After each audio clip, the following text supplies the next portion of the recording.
All right, so we're going to look now at some of the negative effects of desire. So there's a list here. So the first aspect of desire that we want to cover is, as we already talked about, this feeling of incompleteness. So it's not the desire per se that is the problem. It's the fact that it remains uncontrolled. For example, we are sitting in air-conditioned comfort in a beautiful hotel, in amongst a commercial centre, in California, etc. We're enjoying hot coffee and cool air in a nice environment. Why? Well, someone had a desire to build and run a hotel. Someone had a desire to make money from coffee machines, etc. We are enjoying a world full of desire. So we shouldn't condemn desire per se. Otherwise, we have to condemn all of the amenities and the beautiful things in life that we enjoy. The desire is not the problem, it's the fact that it remains uncontrolled. When I'm caught up in desire, what it means is that I will always have this feeling of being incomplete. Put it this way, I can only desire something if I lack it. The essence of desire is lack. Put it this way, I cannot desire to be married because I am married. I cannot desire to be a male because I am a male. I cannot desire to be a New Zealander because I am a New Zealander. It's impossible for me to desire these things. But I can desire to be single again. I don't, but I can. I can desire to be a woman. Gender dysmorphia. I feel incomplete in my own body. I need a new body. It's a desire. I can desire to be an American citizen or announce my New Zealand citizenship. I'm an American. These are things that I can desire because I lack them. If I allow my desire to control me and to dictate my experience, what it means is I'll always have a sense of lacking something. No matter what I acquire in the world and no matter what I enjoy and achieve. This is what... Go ahead. Like there's desires and there's goals. Yes. I mean, you take a person like Elon Musk, for example. I mean, he's got ambitions to go to Mars and things like that. I mean, that's more setting goals versus that. But I feel like that's a desire for him. Yeah, for sure. It's a great question. So you take Elon Musk is a great example because you see this guy just doing everything just about, you know. So does that mean he's caught up in desire? Well, Yes. well, the question, the answer is, from our perspective, we don't really know unless you know the guy really well, for example. But it's a thing that you point out because we all have our natural temperament. Imagine if Aretha Franklin didn't express her desire to sing. What would we have lost?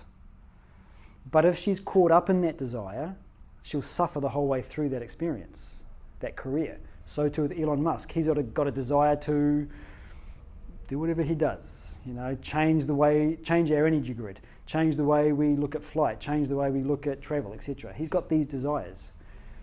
If these desires are well managed, then they become a goal, an aspiration. So this is how we can relate to our desires. The question is, how do we do that?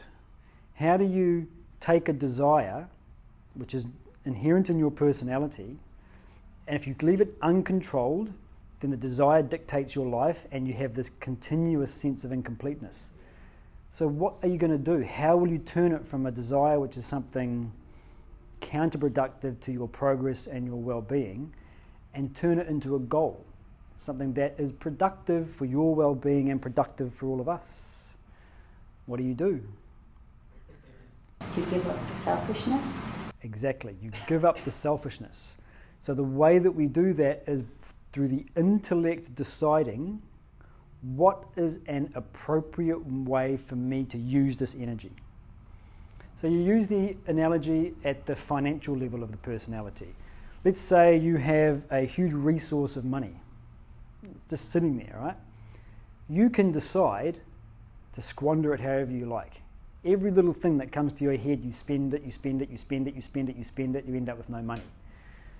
Nothing to show for it at the end. Or you can say, I have this resource. What is the most effective and beneficial use of this particular resource for me and for others? This is the unselfishness component. what you're doing then is intelligently directing that money so that it's A, not being wasted, you're retaining the principle and growing it, and whatever you can, you're taking it and sharing it with the world in the form of,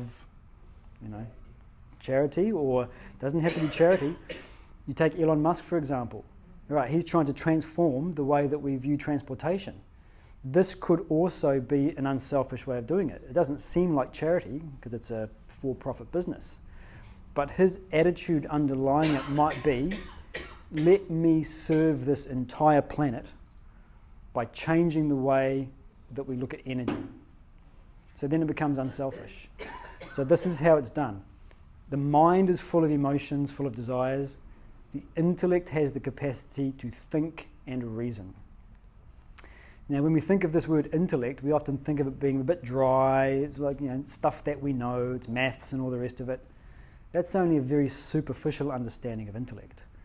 The intellect is this beautiful, it's an amazing equipment that we have that can take something like a desire, which can be counterproductive to us, and turn it into something which serves our well-being. By deploying that energy, by deploying that resource towards something that you have decided, this is worth my attention. I used this quote last time. I'm probably going to use it for every class that we have. There's a quote by Martin Luther King. He says, the purpose of education is twofold. One is to develop the power of concentration. The second is to develop worthy objectives upon which to concentrate. I've got this desire in my personality. How am I going to deploy it? So this is how it's done. And it's exactly what you said. You create a well-planned goal or ideal, and that channelizes that energy in a way which is beneficial for me and beneficial for us. So goals and desires are different things. The difference between them is the application or not of the intellect, the capacity to direct that flow of attention. Second aspect, or the second negative aspect when it comes to desire, is that when a desire remains unfulfilled, this is our definition of suffering. Anytime we claim to be suffering, whether it's because I'm stuck in traffic, or because I cut my finger while I was cooking a meal, or something much more severe. I'm living in the Middle East, I've been thrown in jail for no good reason, and I'm suffering there. Whether it's what we call minor suffering through to major suffering. The definition, or one of the ways we can understand it, is that we have got a set of unfulfilled desires in the personality. I'll give you a good example of this. Has anyone heard of a place called the Ananda Spa in the Himalayas near Rishikesh? Yeah? Yeah, so it's a 7-star resort or something. I was teaching there for a little while. Beautiful place. Everything is set up to make your stay perfect. And there was one lady who would come every year. I don't know why she returned, in fact. She would spend the entire time complaining about the rooms, about the beds, about the food, about the treatments. I don't know if she complained about the Vedanta classes, at least she didn't to me. Why? She's in an environment that is set up perfectly for enjoyment, for relaxation. So why is she suffering? Too many desires. I want the room to be this way. I want the food to be this way. I want to be looked after this way. I want the treatments to be like this. The more desires we have, those desires remain unfulfilled. I want it, I want it, I want it, I want it, I want it, I want it, I want it. Keeps running through the mind, and so we suffer. And what do? We do exactly what our friend just did. The rooms are not correct. The treatments are not correct. The food is not correct. The service is not good enough. Certain people will never ever be satisfied, no matter what you do for them, because the desires in their personality are too much. This is another problem with desire. Third is we experience negative emotions. Anger, fear, jealousy, arrogance. Where do these arise from? Okay, so we gave the example earlier on. I see my wife talking to a man who's slightly more well accomplished and handsome than me, if such a thing be possible. And I experience negative desire, a negative emotion. because of my desire to control my wife's affection and attention. So what happens is that desire is set up in the personality. That desire then interacts with some aspect or element of the external world, and that creates a deflection. So anger is one that we often use to describe this. I'm driving to my workplace, or I'm driving to a social event or a concert, and I suddenly hit traffic. I get angry.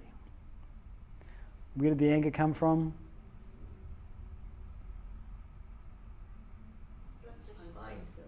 Frustration from desire. Desire for? Desire for what? Yeah, to get to where I'm going on time. Simple as that. I have a desire to get where I'm going on time, and when that is inhibited, that desire gets deflected and I experience it as anger. And then what do? This traffic is terrible. I blame the traffic for my anger. So this is a really interesting way for us to start to manage our negative emotions now.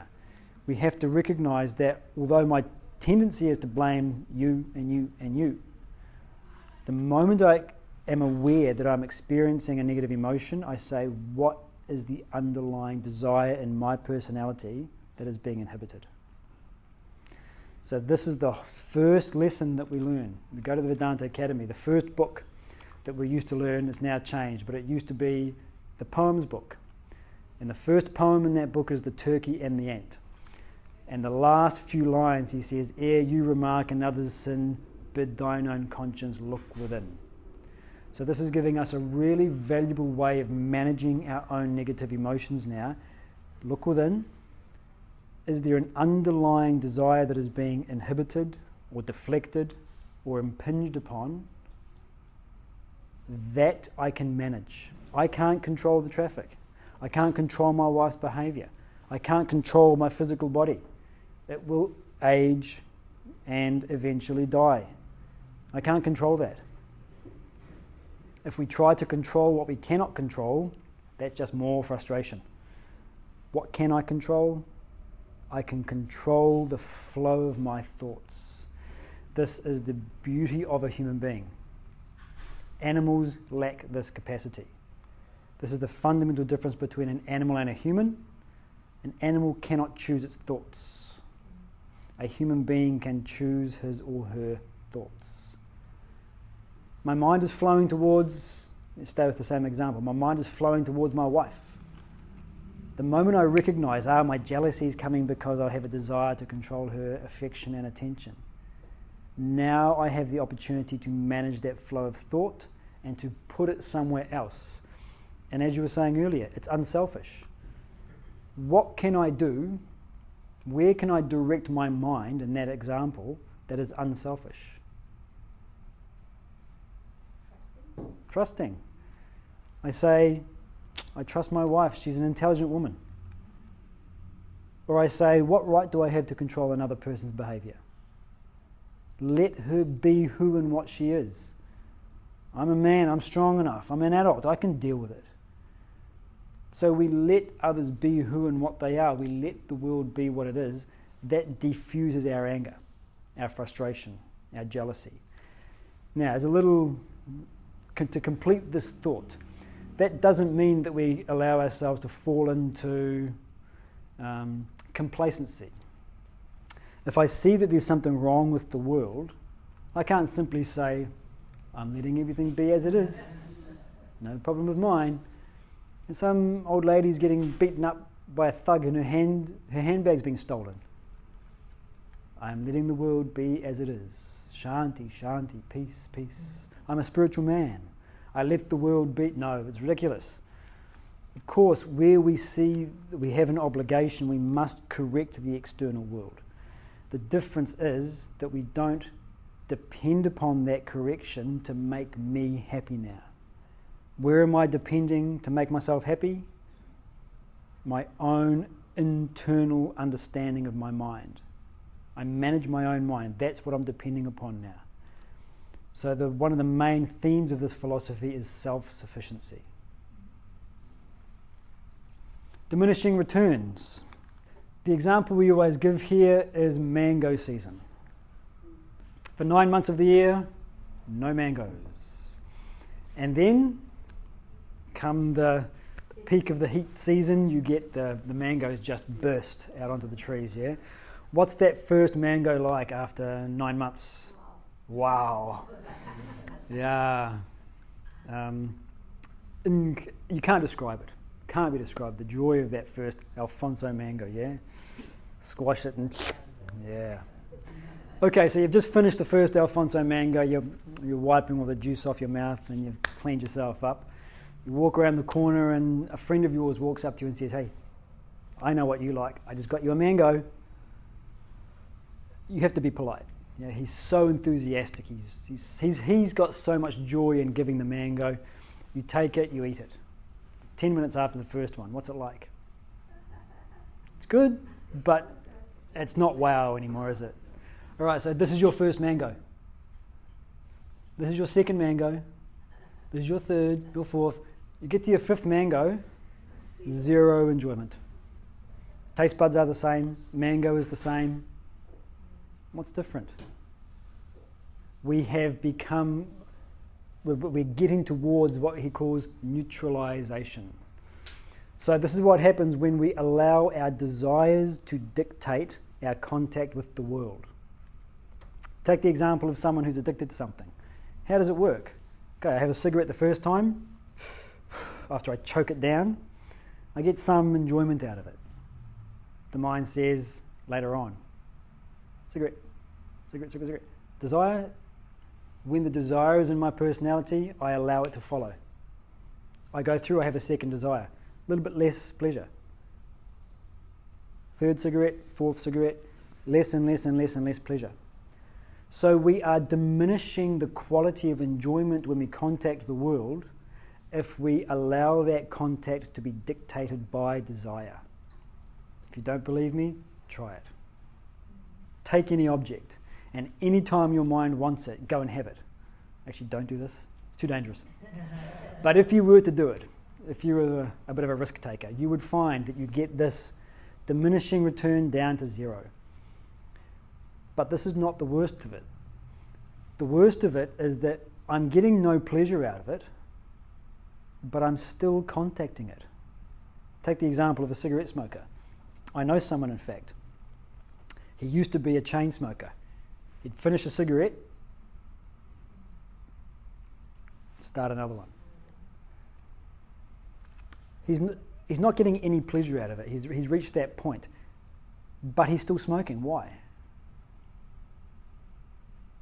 If he's not getting pleasure out of the cigarette, then why bother smoking? Habit. What else?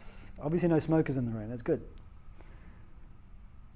Because if he doesn't have the cigarette, extreme displeasure.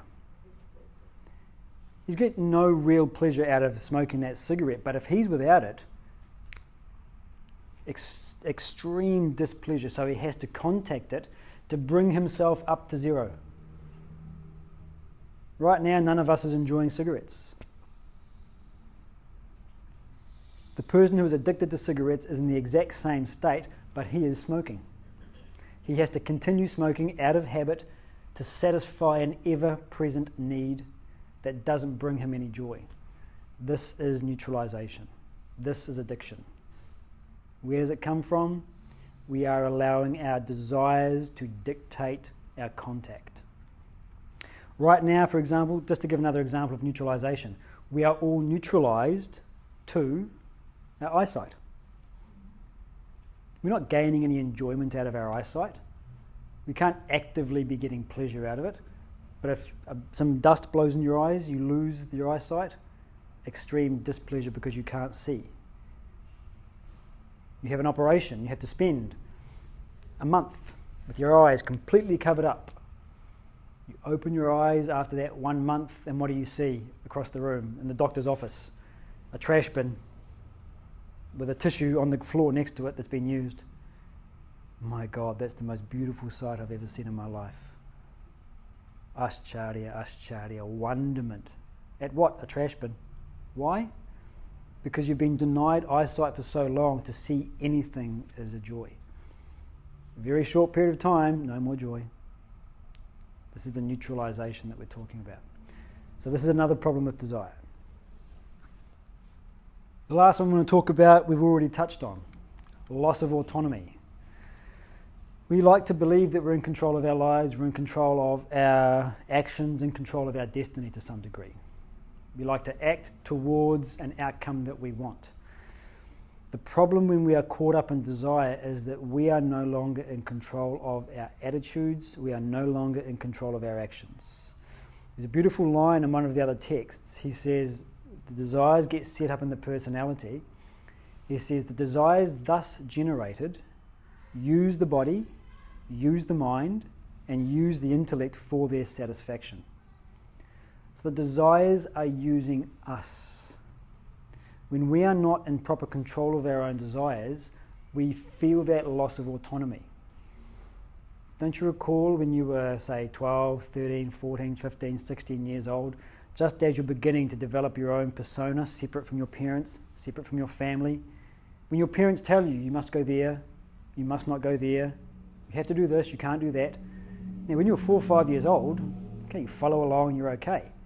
You get a bit older, all of a sudden, being told to do the same things, it's very, very frustrating, it's constraining, there's conflict. Why? Your autonomy is being removed.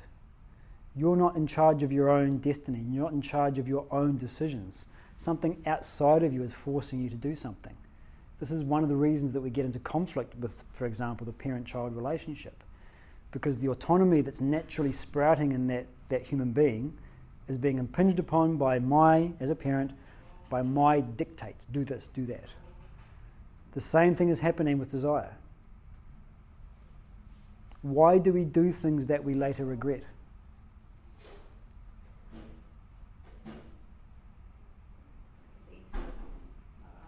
The intellect was not on. And instead, what was dictating my actions? Mind, desire. In fact, this is exactly the question that Arjuna asks in the Bhagavad-Gita. He says, why do I do things that I regret later on, compelled as it were by force? And the beautiful answer that Krishna gives, it is desire. It is anger. So desire and its modifications control our behavior because we lose our autonomy. These are the negative effects of desire. And of course, we have to look at the solution.